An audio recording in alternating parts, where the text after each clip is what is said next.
কল্পনা করেছেন পৃথিবী আজ কোথায় দাঁড়িয়ে, যেখানে আকাশ ভরে গেছে যুদ্ধ বিমান দিয়ে, সমুদ্র জুড়ে যুদ্ধজাহাজ, মহাদেশ জুড়ে সেনাবাহিনীর অগ্রযাত্রা, বিশ্বের শক্তিধর দেশগুলো মুখোমুখি দাঁড়িয়ে আছে, মানব ইতিহাসের সবচেয়ে ভয়াবহ যুদ্ধের দ্বারপ্রান্তে দাঁড়িয়ে পৃথিবী। কিন্তু আশ্চর্যের বিষয় হল 1400 বছর আগে নবী করিম সাল্লাল্লাহু আলাইহি ওয়াসাল্লাম এই ধরনের এক মহাযুদ্ধের ভবিষ্যৎবাণী করেছিলেন। সেই যুদ্ধের নাম মালহামাতুল কুবরা। হাদিসে এটিকে বলা হয়েছে মানব ইতিহাসের সবচেয়ে ভয়াবহ যুদ্ধ। অনেক গবেষক মনে করেন এটি হতে পারে ভবিষ্যতের তৃতীয় বিশ্বযুদ্ধ। কিন্তু প্রশ্ন হল, হাদিসে আসলে কি বলা হয়েছে? এই মালহামার আগে পৃথিবীতে কি ঘটবে? আর আজকের পৃথিবী সেই দিকেই এগোচ্ছে। আজ আমরা সেই বিষয়টি গভীরভাবে বিশ্লেষণ করব। আরবি শব্দ মালহামা অর্থ ভয়াবহ যুদ্ধ, কুবরা অর্থ সবচেয়ে বড়। যুদ্ধ হবে হক ও বাতিলের মধ্যে, অন্যায়ের বিরুদ্ধে, ইসলামের ঘোর শত্রুদের বিরুদ্ধে, কাফের মুশরিকদের বিরুদ্ধে। যে যুদ্ধে মুসলমানদের এক দল শাহাদাত বরণ করবে, আরেকটি দল পালিয়ে যাবে, আর একটি মাত্র দল আল্লাহর উপর ভরসা রেখে যুদ্ধ করতে থাকবে। রাসূলুল্লাহ সাল্লাল্লাহু আলাইহি ওয়াসাল্লাম এই যুদ্ধের কথা বলেছেন একাধিক হাদিসে তিনি বলেছেন, কিয়ামত সংঘটিত হবে না যতক্ষণ না রোমানরা আল আমাক বা দাবিক এলাকায় অবতরণ করবে। এই হাদিস সংকলিত হয়েছে সহিহ মুসলিম গ্রন্থে। এই হাদিস আমাদের তিনটি গুরুত্বপূর্ণ তথ্য দেয়। 1. একটি বিশাল যুদ্ধ হবে। 2. সেই যুদ্ধে রোমান শক্তি অংশ নেবে। 3. যুদ্ধের স্থান হবে সিরিয়ার অঞ্চল। রসুল সাল্লাল্লাহু আলাইহি ওয়াসাল্লামের সময় রোমান বলতে বোঝানো হতো বাইজান্টাইন এম্পায়ার। তারা ছিল খ্রিস্টান সাম্রাজ্য এবং মুসলিমদের প্রধান প্রতিদ্বন্দ্বী। কিন্তু সেই সাম্রাজ্য বহু আগেই বিলুপ্ত হয়েছে। তাই অনেক আলেম মনে করেন রোম হয়তো ভবিষ্যতের কোনো পশ্চিমা শক্তির জোটকে নির্দেশ করতে পারে। আজকের পৃথিবীতে এমন একটি শক্তিশালী সামরিক জোট রয়েছে, ন্যাটো। এই জোটের সদস্য অনেক পশ্চিমা দেশ: United states, United kingdom, France, Germany, Italy. অবশ্যই হাদিসে সরাসরি ন্যাটোর নাম বলা হয়নি, তবে কিছু গবেষক এই শক্তিকে আধুনিক রোমান শক্তি হিসেবে ব্যাখ্যা করেন।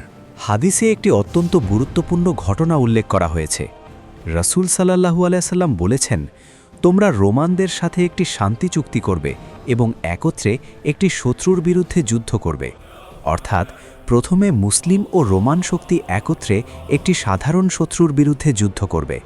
যুদ্ধে বিজয় আসবে, কিন্তু জোট পরক্ষণেই ভেঙে যাবে। আজকের পৃথিবীতে এমন অনেক উদাহরণ দেখা যায় যেখানে মুসলিম দেশগুলো পশ্চিমা শক্তির সাথে সামরিক সহযোগিতায় রয়েছে। উদাহরণস্বরূপ, মধ্যপ্রাচ্যের অনেক দেশ যুক্তরাষ্ট্রের মিত্র, যেমন Saudi Arabia, United Arab Emirates, Qatar, Jordan. বিশেষ করে টার্কি সরাসরি সদস্য ন্যাটোয়ের। এছাড়া সামরিক সহযোগিতায় রয়েছে পাকিস্তান, ইজিপ্ট, বাহরেন। এই বাস্তবতাকে অনেক বিশ্লেষক সেই হাদিসের সম্ভাব্য প্রতিফলন হিসেবে আলোচনা করেন। হাদিসে বলা হয়েছে জোট বেশি দিন স্থায়ী হবে না। রাসূল সাল্লাল্লাহু আলাইহি ওয়াসাল্লাম বলেছেন, তারা একটি ক্রুশ উঁচু করবে আর বলবে ক্রুসের বিজয় হয়েছে। তখন একজন মুসলিম সেনা তা ভেঙে ফেলবে। তখন তারা বিশ্বাসঘাতকতা করবে এবং যুদ্ধ শুরু হবে। এই বর্ণনাও পাওয়া যায় সুনান আবু দাউদ গ্রন্থে। এই হাদিস থেকে বোঝা যায় মুসলমান ও রোমান তথা খ্রিস্টান জোট একত্রে যুদ্ধে বিজয় অর্জন করবে, কিন্তু পরক্ষণেই খ্রিস্টানরা তাদের ক্রুশ উঁচু করে বলবে বিজয় তাদের জন্যই হয়েছে। অর্থাৎ পুরো যুদ্ধে বিজয়ের কৃতিত্ব তারাই নিতে চাইবে। এই বিজয় সম্পূর্ণ আমাদের, এটা সম্পূর্ণ মিথ্যা। এই বিজয় যৌথভাবে অর্জিত হয়েছে। কিন্তু মুসলমানরা এর তীব্র বিরোধিতা করবে, যা ক্রুশ ভেঙে ফেলার বিষয়ে হাদিসে বলা হয়েছে। এর ফলে তাদের সাথে মুসলমানদের জোট ভেঙে যাবে এবং শুরু হবে ভয়াবহ সংঘাত। যে সংঘাতে মুসলমানদের 1/3 টিকে থাকবে এবং চূড়ান্ত বিজয় অর্জন করবে। মূলত মালহামা সংঘটিত হবে মুসলমানদের সাথে খ্রিস্টানদের বিশ্বাসঘাতকতার ফলে। যুদ্ধের স্থান হাদিসে যে স্থানের কথা বলা হয়েছে তা হল আল আমাক এবং দাবিক। দাবিক হল সিরিয়ার একটি ছোট শহর। গত 1 দশকে সিরিয়া বিশ্ব রাজনীতির কেন্দ্র হয়ে উঠেছে, কারণ সেখানে চলেছে দীর্ঘ গৃহযুদ্ধ। এই সংঘাতে জড়িত হয়েছে বিশ্বের বড় শক্তিগুলো: Russia, United States, Turkey, Iran. একই যুদ্ধক্ষেত্রে এত বড় শক্তির উপস্থিতি ইতিহাসে খুব কম দেখা গেছে। আজ পৃথিবীতে 3টি শক্তিশালী ব্লক তৈরি হচ্ছে: 1. পশ্চিমা ব্লক, 2. Russia block, 3. চীন ব্লক। বিশেষ করে ইউনাইটেড স্টেটস এবং চায়না এর প্রতিদ্বন্দ্বিতা নতুন ঠান্ডা যুদ্ধ সৃষ্টি করেছে। 2022 সালে শুরু হওয়া রাশিয়া ইউক্রেন ওয়ার বিশ্ব রাজনীতিকে নতুন পর্যায়ে নিয়ে গেছে। এই যুদ্ধে মুখোমুখি হয়েছে রাশিয়া, পশ্চিমা সামরিক জোট নেটো। এই সংঘাত বিশ্বযুদ্ধের আশঙ্কা বাড়িয়েছে। মধ্যপ্রাচ্যে দীর্ঘদিন ধরে সংঘাত চলছে, বিশেষ করে গাজা স্ট্রিপ এবং ইসরায়েল সংঘাত বিশ্বকে নাড়া দিয়েছে। এছাড়া অঞ্চলটিতে জড়িত ইরান, ইউনাইটেড স্টেটস। মালহামার ভয়াবহতা। হাদিসে বলা হয়েছে এই যুদ্ধ এত ভয়াবহ হবে যে ইতিহাসে তার তুলনা থাকবে না।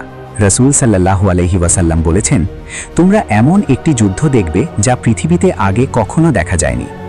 হাদিস অনুযায়ী মালহামার পর কয়েকটি বড় ঘটনা ঘটবে। কনস্ট্যান্টিনোপল বিজয়, দজ্জালের আবির্ভাব, ঈসা আলাইহিস সালামের অবতরণ। আজকের পৃথিবী সত্যি অস্থির। যুদ্ধ, রাজনৈতিক সংঘাত, সামরিক জোট সবকিছু যেন এক অজানা ভবিষ্যতের দিকে এগোচ্ছে। কিন্তু একটি বিষয় মনে রাখা জরুরি, বর্তমান ঘটনাকে নিশ্চিতভাবে মালহামার পূর্বাভাস বলা যায় না।